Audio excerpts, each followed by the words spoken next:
வணக்கம் உறவுகளை. வணக்கம் எல்லோருக்கும். இன்று ஒரு தகவல். தென்கட்சி கோ சுவாமிநாதன் தும்மு ஆளுக்கு தடமல் திடீரென்று தடமல் வந்துட்டு அடமான தேவதால் தடமல் வந்துட்டு அறிவை அளக்கலாம். வளர்க்கலாமா? ஒரு நாள் ஒரு அலுவலகத்துக்கு போயிருந்தேன். அங்கே ஒரு பெரிய அதிகாரி இருந்தேன். என்னடா இதை நிப்பாண்ட நல்ல போட தன்னிடம் வேலை செய்கிற ஒருவரிடம் ஏதோ சொல்லி கொண்டு இருந்தேன். அதுக்கும் கொமெண்ட்ஸ் அடிக்கும் உறவுகள். உங்களுக்கு தும்மினா தும்மி போட்டு விடுங்க பேருந்து அதுக்கு வந்து வாசிக்கிறீங்க. அன்பு சொல்லி எனக்கு தாங்க முடியாதப்பா. போன் எடுத்து எல்லாம் பேசுது. நீங்கள என்னதுக்கு புரியலாம் கதை நம்பரை கொடுக்க நம்பர் நீ தான் கொடுத்த நீ நம்பரை. ஐயோ உறவுகள் முதலாவது வேட்ட நம்பர் தான் கிடக்கு மேல அடி விழுது போல ஒரு இது எடுத்து அதுக்கு நடக்கும். தும்மலன்னா போய் மருந்து எடுத்துக்கலாம். ஏன் இப்படியெல்லாம் இருந்து கஷ்டப்படுறீங்க. அந்த உண்மை வேறதோ இல்லையோ பேர்ப்போம் கொமெண்ட்ஸ் வேறதோ இல்லையோ பேர். அதை கேட்டுக்கொண்டு ஆஹா ஓஹோ என்று கையை தட்டி சத்தம் போட்டு சிரித்து கொண்டு இருந்தேன். என்ன அவர் சொல்ல என்னத்துக்கு ஏதோ சொல்லி கொண்டு இருந்தேன். தன்னிடம் வேலை செய்கிற ஒருவரிடம் ஏதோ சொல்லி கொண்டு இருக்க. அவர் சொல்ல இவர் அதை கேட்டுக்கொண்டு ஆஹா ஓஹோன்னு தட்டி கொண்டு இருந்தார். அவர் என்ன சொல்கிறார், இவர் ஏன் சிரிக்கிறார் என்று எனக்கு ஒன்றுமே புரியவில்லை.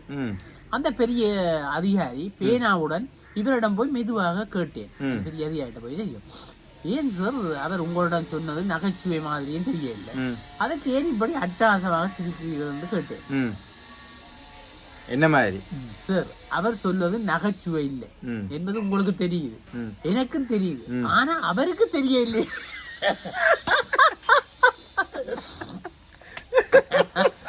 அவர் சொல்வது நகைச்சுவை என்று அவர் எண்ணுகிறார். அதனால் நான் சிரிக்க வேண்டியிருக்கிறது. ஏனென்றால் அவர் எனக்கு மேலதிகாரி என்றார். பாவம் மேலதிகாரிக்கு இப்படியெல்லாம் இருக்கணும்டாப்பா. இந்த ஆள் மிகவும் புத்திசாலி, அறிவுள்ளவர் என்று பெயர் வாங்கி இருக்கிறேன். வாழ்க்கையை கஷ்டம் இல்லாமல் ஓட்ட தெரிந்து வைத்திருக்கிறேன். அறிவு என்பது என்ன என்று கேட்டால் சூழ்நிலைக்கு தகுந்த மாதிரி நடந்து கொள்வதுதான் அறிவு என்று சில அறிவாளிகள் பதில் சொல்கிறார்கள்.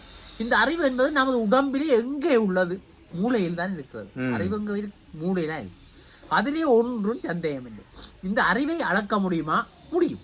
நமக்கு தெரிந்த வரைக்கும் அறிவு உள்ளவன் அறிவு இல்லாதவன் என்று இரண்டு வகையாக பிரித்து விடுகிறோம். சுலபமாக அறிவு உள்ளவனை புத்திசாலி என்கிறோம், அறிவில்லாதவனை மண்டு என்கிறோம், முட்டாள் முக்கன். ஆனால் அறிவு உள்ளவர்களையே நிபுணர்கள் பல வகைகளாக பிரிக்கிறார்கள். அறிவு உள்ளவர்களையே நிபுணர்கள் பிரிக்கிறாங்க. நாங்களப்ப முக்கன் தான், நாங்க ரெண்டாம் மாட்டம் பிரிச்சு போட்டு இருக்கிறோம்.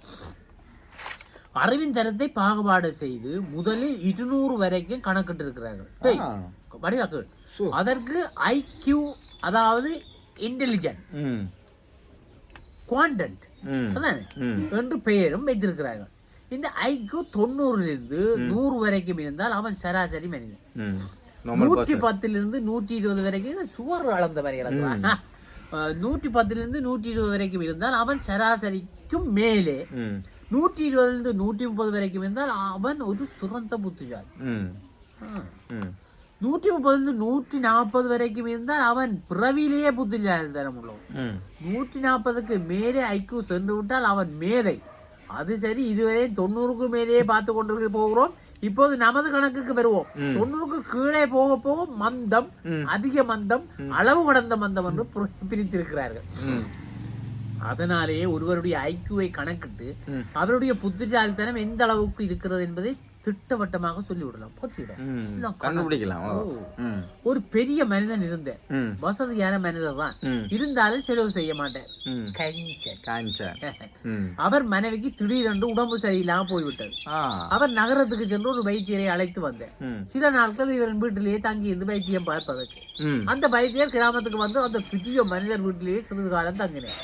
அந்த அம்மாவுக்கு தீவிரமாக சிகிச்சை அளித்தார். இருந்தாலும் அவரை காப்பாற்ற முடியவில்லை, இறந்து போய்விட்டார். அதன் பின்பு வைத்தியர் புறப்பட்டார். ஐயா, நான் புறப்படுகிறேன், எனக்கு தர வேண்டிய கட்டணத்தை தாருங்கள் என்று கேட்டேன். அதற்கு அந்த பெரிய மனிதன் வைத்தியரை பார்த்து, நீங்கள் என்ன மனைவியை காப்பாற்றினீர்களா என்று கேட்டேன். அதுக்கு வைத்தியர் இல்லை என்று சொன்னார். சரி, என் மனைவியை காப்பாற்ற முடியாத நீங்கள் அவளை சாகடித்து விட்டீர்களா என்று கேட்டேன். அதுக்கு வைத்தியர், ஐயோ, நான் உங்கள் மனைவியை சாகடிக்கவில்லை, அவர் நோயினால் தான் இறந்தார் என்று கூறினார்.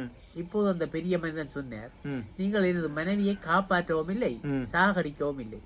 காப்பாற்றவும் முடியாத, சாகடிக்கவும் முடியாத உங்களுக்கு நான் ஏன் சிகிச்சைக்கு பணம் கொடுக்க வேண்டும் என்று. இந்த பெரிய மனிதர் ஐக்கிய பற்றி நீங்கள் என்ன நினைக்கிறீர்கள்? இந்த பெரிய மனிதர் ஐக்கிய பற்றி நீங்க என்ன நினைக்கிறீங்க? அதி புத்திசாலியா அல்ல அதி மந்தமா முட்டாளா?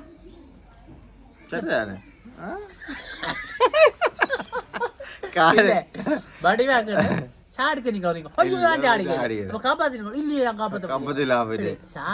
தெரியல உனக்கு, காப்பாத்தான் தெரியல.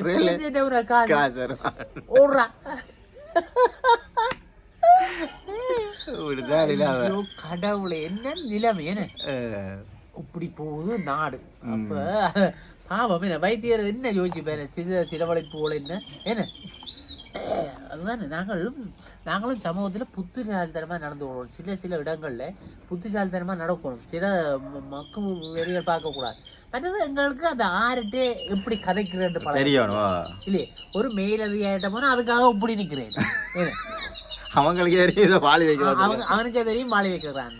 எங்களையாக்கள் பாலி வைக்கிறாக்களும் கூட இல்லையே. ஒரு பெரிய ஆக்கள்கிட்ட போய் பாலி வச்சு உழைக்கிறாக்கள் பிழைக்கிறாக்களும் இருக்கு. அது கூடாது. அப்படி இருக்கக்கூடாது. நேர்மையாயிருங்கோ, சரியா செயல்படுங்கோ. அவற்ற கல்விக்கு நாங்கள் பணிக்கத்தான் வேணும். அது மனசுல மதிப்பு மரியாதை எல்லாம் மனசுல என்ன. அவரு சில பேர் இருக்கிறாங்க கண்டோன்னு ஒழும்பி பாஞ்சி ஒழுங்கி செய்கிற மாதிரி செய்வாங்களா. அது ஒன்று மற்றவங்க மட்டும் பிய போடுவாங்க. பாவங்கள் 2 பேர் அந்த புழுதியும் அழுதும் வேலை கதை வருது தெரியும் வருது. சிவபெருமான் புழுதி பறவை இருக்கല്ലോ, அதுட்டே அது இருக்க சும்மா கதை அணிலையும் வேலை செய்ய விட்டான். அப்போ அணில் புழுதி கிணறு வெட்ட விட்டவன். புழுதி சந்தியா கஷ்டப்பட்டு வேலை செய்து அது பாவம். அது புழுதி எல்லாம் அதான் அந்த புழுதிய பேர ஒரு சாம்பல் அது ஊத்தி ஆகுதுக்கு. அப்ப எல்லாம் செய்து கொண்டு நிக்க அணில் அணில் எல்லாம் விளையாடி திரிஞ்சு போட்டு நாங்கள் திரிஞ்சு போட்டு விளையாடிக்கும். அப்போ புழுனி எல்லாம் செய்து குளிச்சு குளிச்சு வந்து நிற்கும். அணில் படம் எல்லாம் பின்னாடி போட்டு வந்துருந்தேன். சரியா சிவருமான் பேர் எல்லாம் பேர் முடிஞ்சுது. இது அணில் புள்ளான்னு கூட கஷ்டப்பட்டு சிவரை பூஜிக்கிறான். இந்த புள்ளேன்னு இப்படி தடையை விட்டாராம். அந்த 3 கோடு இருக்கு. அது சிவபெருமான் தடவை ஒரு அந்த எங்களை வலிமையிலப்படுத்துறதுக்காக அப்படி ஒரு உபகதை என்று சொல்றது இல்லை. உபகதை சொல்ற பாட்டி மாதிரி எங்களுக்கு ஆட்சி மாதிரி சொன்ன கதைகள். அப்ப அதுதானா. அப்ப அது மாதிரி நீ புழுதியும் அணிலோடு கேட்டால் நாங்கள் என்ன செய்யறோம். அப்ப அணிலாத்தான் வாழ்றார்கள் கன பேர் இல்லையே. வாழ்க்கையில அப்படியெல்லாம் வாழக்கூடாது. அது கூட அணிலா வாழ்றதில் கஷ்டப்பட்டு முன்னேறி காட்டுங்க. மற்றவர்களுக்காக நடிக்க கூடாது, நடித்து வாழக்கூடாது இல்லையே. நான் எந்த வேலையை சரியா செய்தால் ஏனப்பா மற்றவனுக்கு பயப்பட வந்த வேலை. மற்ற என்ன சொன்னாலும் பரவாயில்ல. சமூகம் என்ன சொல்லுது, அவன் என்ன சொல்றான், உதவு காது கொடுத்தா ஒன்று நடக்க. இந்த விட சரியா இருக்கணும். சரியா இருந்தால் ஒருத்தனுக்கு பயப்படாமல் போய்கொண்டிருக்கிறான். சரி, நாங்கள் விடைபெற்றுக் கொள்வோம். இன்று ஒரு தகவலுடன் விடைபெற்றுக் கொள்வோம். நன்றி, வணக்கம்.